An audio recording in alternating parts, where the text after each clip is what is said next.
लिप्या, दो को संयम रख के तब भक्ति करी जाती है। तब तो गीता में भगवान ने कही है कि इंद्रिय संयम।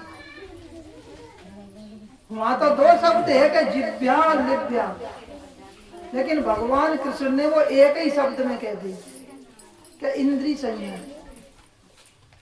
कहिए त्रिविधम नरक स्वेदम द्वारम नाशन मात्मना कामः क्रोधः तथा लोभः तस्मादेतत् त्रियं त्यजेत्। अध्याय 16 में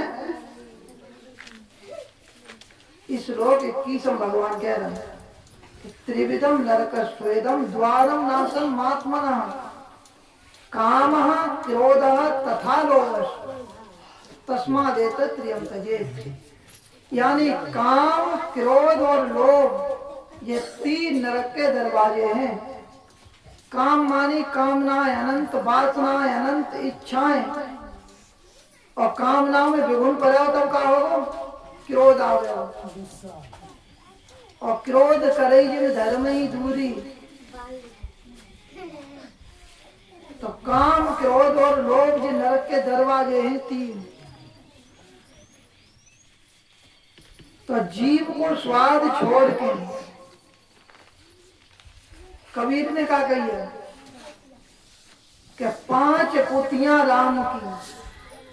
बात सब महापुरुष एक ही कहता है, भाषा अलग अलग होती है समय समय की।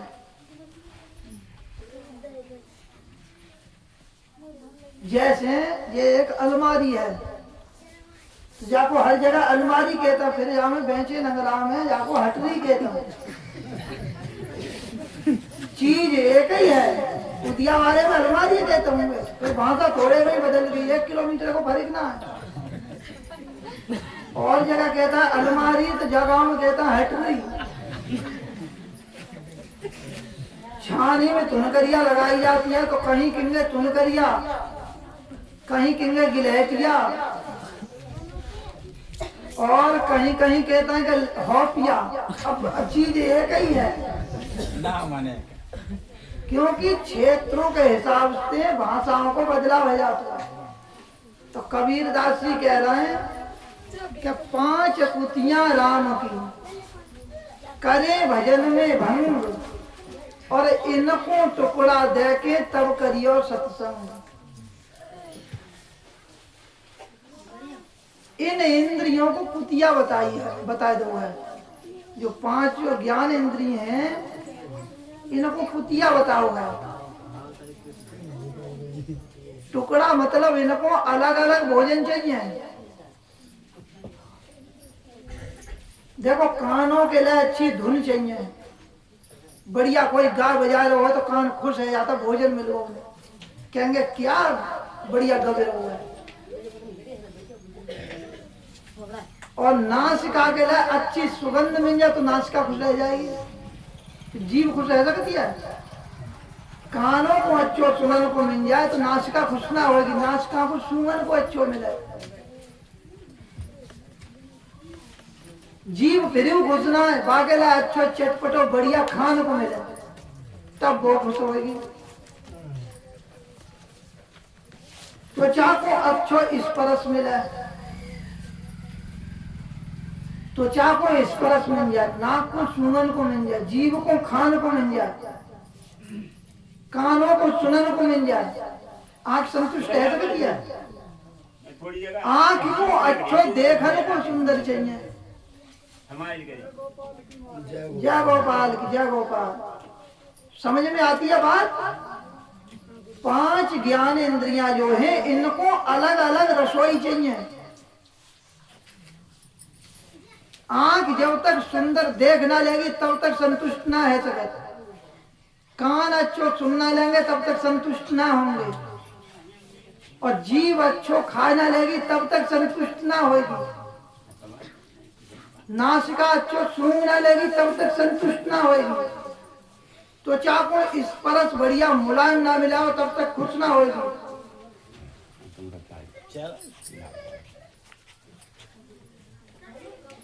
तो 5 पुतियां राम की, करे भजन में भंग, और इनको टुकड़ा दे के तब करियो सत्संग। सत्संग समझता है। देखो सत्संग दो प्रकार का होता है। एक सत्संग होता है संत महापुरुषों की वाणी ते जो हम उपदेश प्रवचन सुनता है, जो अभय आप सुनना, ये सत्संग है। एक सत्संग है कि आत्मा ही सत्य है, सत्य वस्तु है आत्मा, मिथ्या जगत पसार, नित्या नित्य विवेक या लीजे बात विचार। लावनी सुन बारे मासी, कटे जैसे जन्म मरण फांसी। फिर किया मथुरा और काशी, लावनी सुन बारे मासी। जो सतगुरु ने मंत्र दे रखो है, जो नाम जपन के लिए बता रखो है, बा नाम को श्वास पे श्वास जप करनो, जे सत्संग है। श्वास गई तो ओम, आई तो ओम, गई तो ओम, राम जपते हैं तो राम राम राम।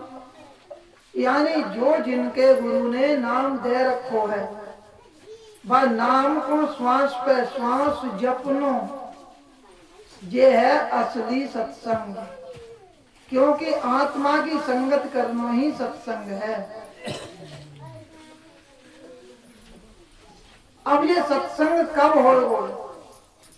क्या जो पांचों इंद्रियां जो है, ज्ञान इंद्रिय, इनको भोजन मिला पहले, तो इनको भोजन कैसे देंगे वो बात तुम्हें बताने देता हूं।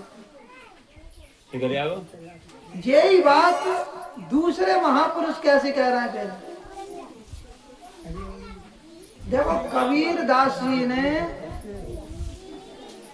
देखो भगवान कृष्ण ने तो कह दी कि इंद्रियों को संयम करो।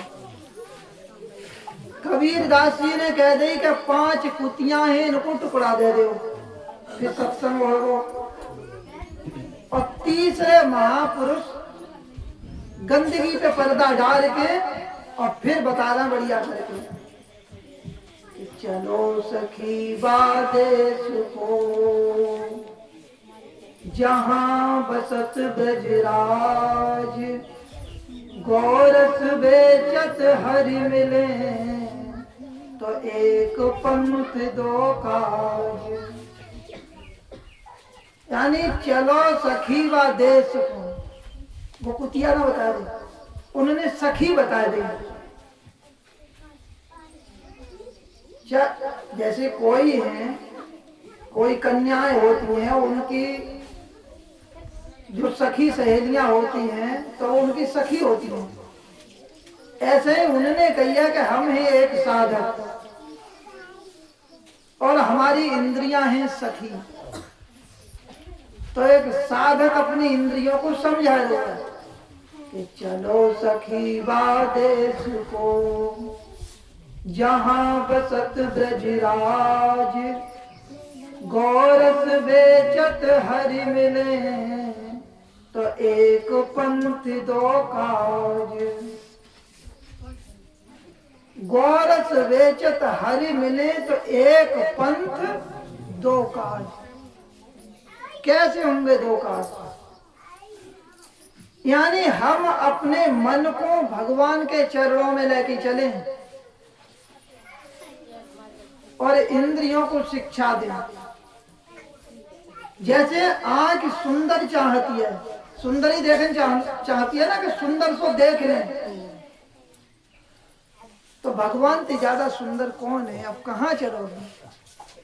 हे सखी बादेश में चलो, कि ब्रजराज जो ब्रज में लीला कर रहा हुआ जो भगवान है, उनके चरणों में चलो, उनसे सुंदर कोई ना।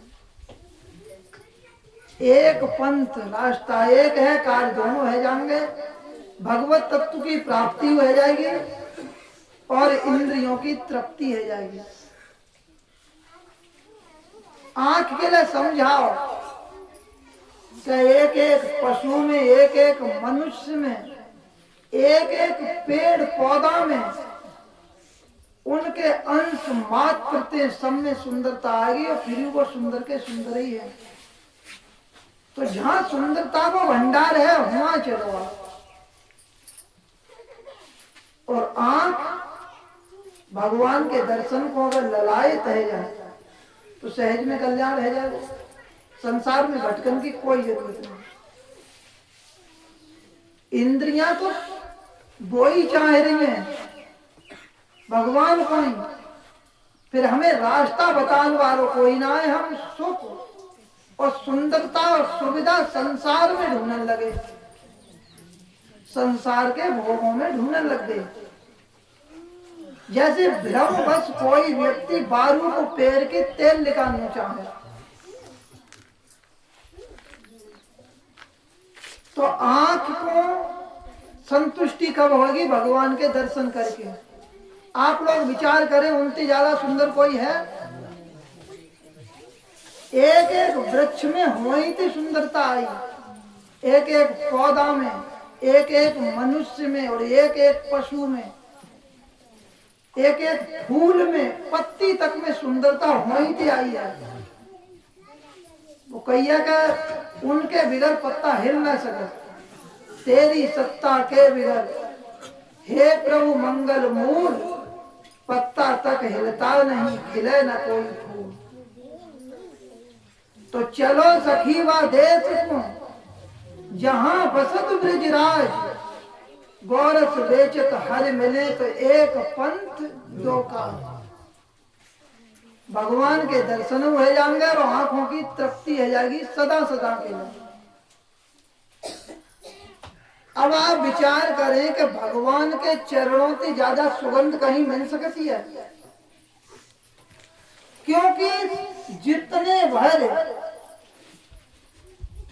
खुशबू के स्रोत हैं उनमें सब में खुशबू आती है तो भगवान के ही चरणों में। अगर नासिका भगवान के चरणों की गंध लेने लगे तो बापू फिर और गंध लेने की जरूरत रह सकती है?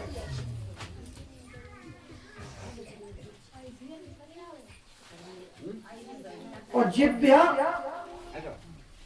जो जिब्या कितना सुंदर भोजन आप बना के धर दे, लेकिन बाकी तृप्ति कब होती है? होती है क्या?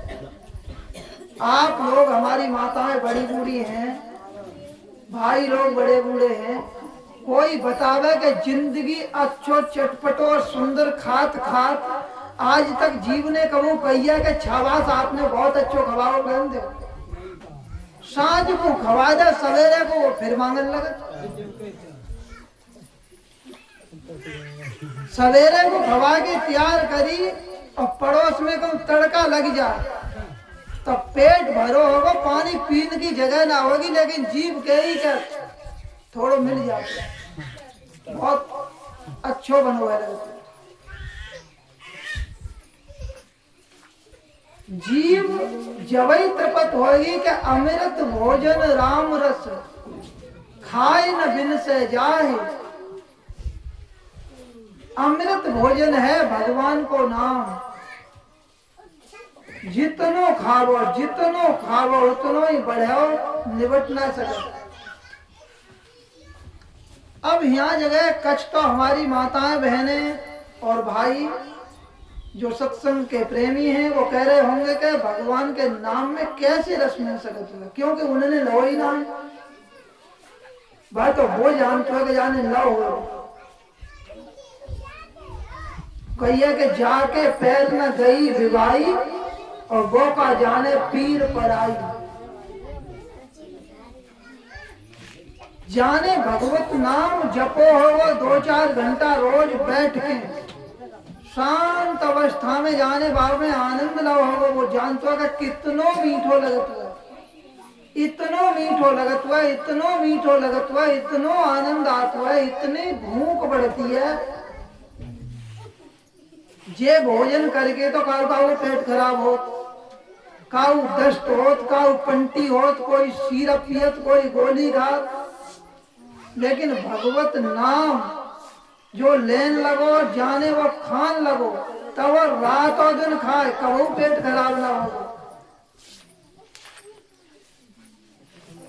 और कबू अफरा ना लग सकत। जितनो आप जपोगे उतनो ही वो बढ़त चलो जाएगो, निबटे वो ना। और उतनी भूख बढ़ती चली जाएगी। तो अमृत भोजन राम रस खाए न बिन से जाहि, वो नष्ट न है सके चाहे जितनो खाओ आप। अब आप विचार करोगे जब भगवत नाम जपोगे तो सदा सदा के लिए जीव तृप्त है जाएगी, क्योंकि जन्म और मरण से ही मुक्त है जाएगी। कबो खान की इच्छा ही ना होगी फिर दूसरी चीज, क्योंकि भगवत नाम इतनो स्वाद है, इतनो वामे आनंद है और इतनो रस है। आप लोग कहते होंगे कि भगवान के भजन में तो मन ही ना लगे हुआ, क्योंकि भगवत नाम की आप लोगों ने वही महिमा ही ना समझी है। क्या आप ये बतावें कि कहीं माताओं को सोने को हार परो मिल जाए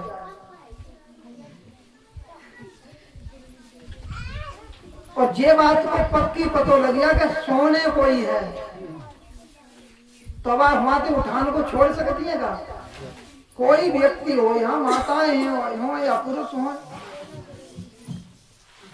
क्योंकि कीमत की पतो जो है कि ये 1,00,000 2,00,000 से कम को ना बनती है। इतनो बड़ो हीरा कहीं पड़ो हो और बापू जान तो ना है कोई व्यक्ति का ये हीरा है, तो रोज निकल के जाओ, रोज लातों से लगाओ, फिर वह उठावे और ना पत्थर मान के, और वही है कि जो हरी निकल के जाए और वो बता दे कि क्यों भैया वो वहां जगह हीरा तुम्हारी मेड़ पर जो परो है तो वो तुम्हारो ही है, बाकी तो 10 करोड़ रुपया की कीमत है,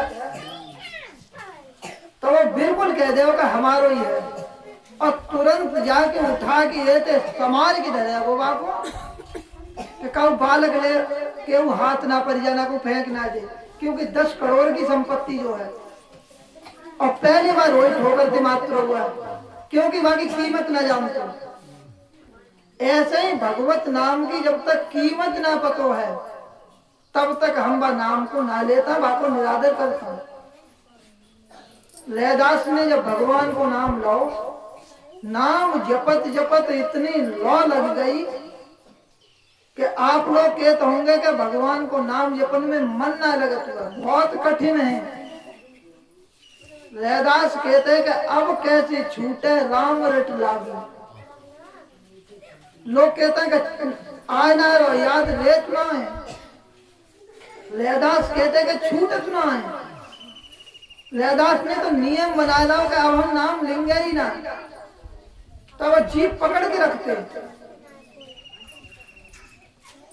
जीभ को पकड़ लेते, नियम बनाओ कि टट्टी कत्त पर नाम ना लेना, तो टट्टी कत्त पर जीभ पकड़ ले लगे तब वो जीभ कहती रहती, क्योंकि वो तो श्वास में डलेगा, श्वास कैसे पकड़ेंगे भाई? जीभ पकड़ सकता है, श्वास में डलेगा तो वो श्वास तो चलेगी। तो नाम जो है बहुत अनमोल है, तो भगवान को नाम अगर जीव जपन लगे तो सदा सदा के लिए तृप्ति है जाएगी। कान जो है हर धुन को सुनना चाहता, अच्छी धुन सुनन को मिल जाए, अच्छी धुन सुनन को मिल जाए, लेकिन धुन में अच्छो कुछ है ही ना है, क्योंकि कान है एक इंद्री, विश्व तेजक शब्द मिलो कि तुरंत कान खड़े हो जाएंगे, सुनन लगेंगे, क्योंकि विषयों की आदत बन गई है। और वही जब अनहद सुनन लगे, भगवत नाम सुनन लगे, तो दूसरी चीज सुनत बुरी वाले पड़ेगी। जैसे संत महात्मा है, कोई साउंड बजा ले बेमतलब के गाना चलान लगे तो उन्हें लगती है कि का आपत करने लगो, क्योंकि नाम सुनने में उन्हें ये तो अच्छो लग रहा है, ये तो आनंद आ रहा है, तो उन्हें भगवत नाम सुनते फुर्सत ही ना है बिल्कुल। तो कितनी बढ़िया बात है कि चलो सखी वा देश को जहां बसत ब्रजराज, गौरस बेचत हरि मिले तो एक पंथ दो काज। अब त्वचा चाहती है एकदम मुलायम स्पर्श। भगवान से ज्यादा मुलायम कोमल दूसरों कोई है सकत है? जितनी भर मुलायम यानी कोमलता जितनी भर है, मनुष्य से लेके पेड़ से लेके फूल से लेके वस्त्रों से लेके सब में भगवान से ही आई है। तो जिनके अंश मात्र से पूरी दुनिया सुंदर है, पूरी दुनिया में खुशबू है, पूरी दुनिया में धुनी है, पूरी दुनिया कोमल है, ऐसे भगवान को हम भजन करें तो वहां सब भोग मिल जाएंगे, यानी सब तृप्ति है जाएगी। तो कहिए चलो सखी वा देश को जहां बसत ब्रजराज, गौरस वेचत हर मिले तो एक पंथ दो काज। यानी इंद्रियां बाहर जो रस ढूंढ नहीं, वो सब पूरे के पूरे रस एक ही जगह पे मिल गई।